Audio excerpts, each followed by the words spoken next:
What is up, everybody? Happy Tuesday to you. I hope that you enjoyed your Labor Day. In my last video, I'm just talking off the top of my head, and I'm like, and you guys enjoy your Memorial Day. I'm like, that was the wrong one, but I'm not going to redo this video.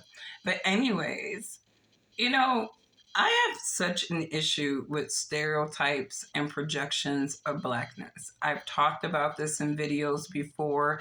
I think Black people buy into idealisms of Blackness, and non Black people, they fund them and project them. So they totally buy into idealisms of Blackness.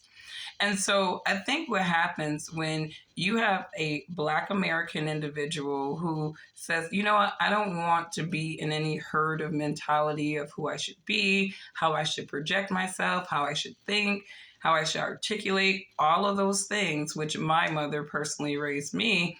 Because, and I appreciate that because, she did not raise us to buy into constructs and idealisms of Blackness.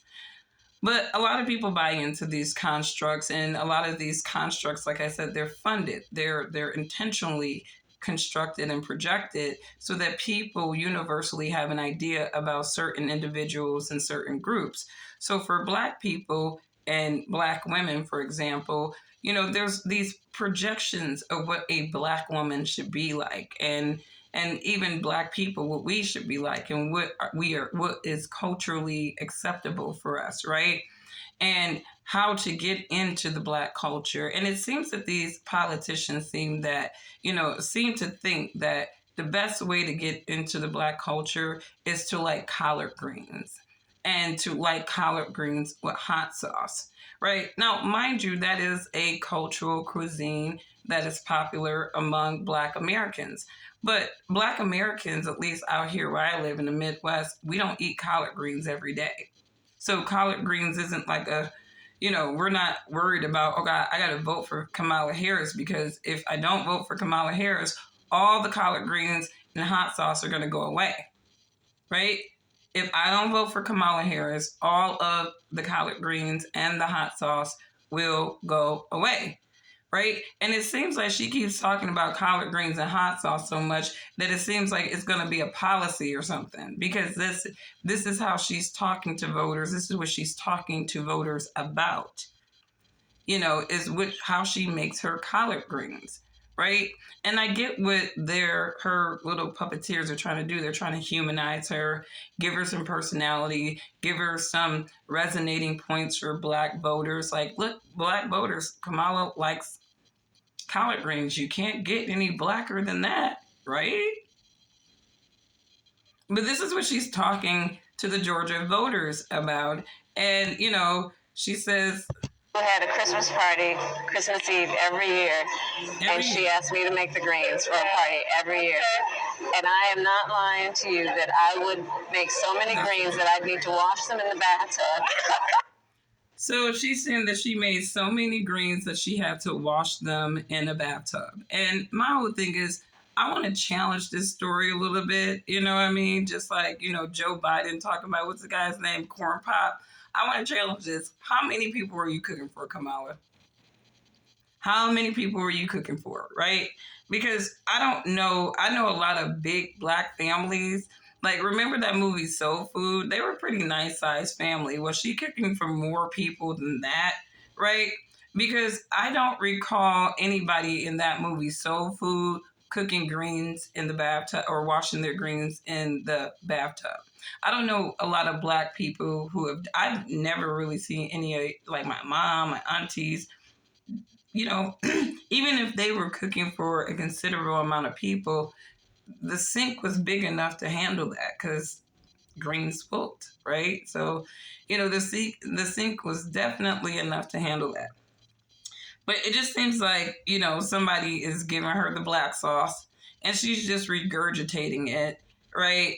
But she doesn't really strike me as somebody that likes to sit there and, cook. She doesn't strike me as somebody that is just a cooker like that. But, hey. I'm telling you the truth. So you're not. How do you make your greens? Somebody said, no, you're not. Bacon. My grandma do bacon. Garlic. I put white vinegar. I do. So I start with, I slice up my garlic. But no, first I chop up the bacon and get all that fat going. Then I put garlic, some chili peppers, and then a lot of water and a little chicken stock, and I let it go for a while. Consequently, she's talking to a rather chunky black woman, and maybe that is an issue that she cares about. Like, how do my vice president or how does my prospective president cook their greens? You know what I mean? This is very important, you know? I don't get this at all, you know, because when you hear Kamala Harris talk to white crowds or non-black crowds, the dialogue is very straightforward, to the point, about the issues. She's not showboating, you know, for white folks, talking about how much country music that she likes. Because here's the thing. I mean, I think that people are missing like the overall thing that this woman is trying to me, almost prove that she is down with a particular segment of America, right? And it's like being yourself is like you can sort of be down with almost everything, you know what I mean, from whatever the culture is, right? There's some country songs that I dig, right? I like alternative music. I've listened to rock music. I don't just pigeonhole myself into what is defined as all black artists, things like that. I listen to everything, right?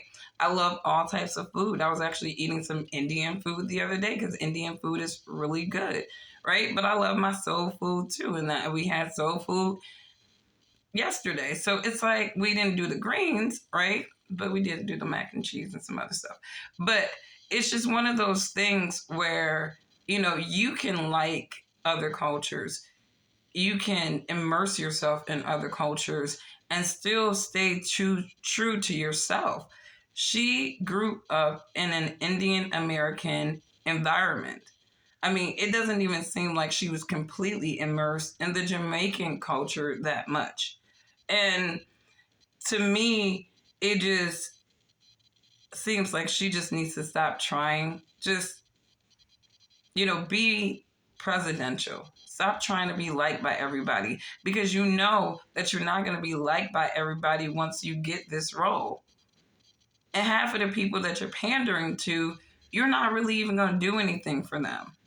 Like, you know, seriously, I don't think that Kamala Harris has black people and their collard greens in mind.